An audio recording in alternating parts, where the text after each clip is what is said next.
Sabab daging domba mah rada hanyir jeung bau hanyirna teh rada menyengat. Tapi mun diasakana bener mah ieu daging domba teh moal hanyir. Sok gera cobian kumaneh. Ieu daging domba dijieun sate make bumbu kacang, kecap jeung bawang beureum, terus dibakar nepikeun ka rada tutung. Tuluy dimamam nganggo sangu haneut. Pokona ieu dahareun teh matak tibra kana sare, ngeunah. Daging domba lain saukur ngeunah, tapi ieu daging domba teh ngandung CLA, cenah mah bisa ngabantu nurunkeun lemak dinu awak. Tapi kudu diolah heula ku cara anu bener sangkan bauna rada ngurangan. Harga daging domba rada mahal, teuing sabaraha urang oge teu apal. Nu kaopat nya eta entog. Kunaon beut entog? Entog alias gotne mah dagingna rada liat.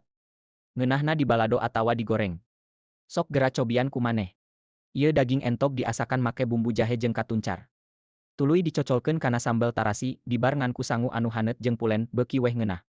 Daging entog hargana teuing sabaraha urang oge teu nyaho, tapi daging entog teh rada mahal lamun dibandingkeun jeung daging hayam mah, sabab daging entog mah geus jarang di kota-kota mah, kecuali lamun di kampung mah pasti loba.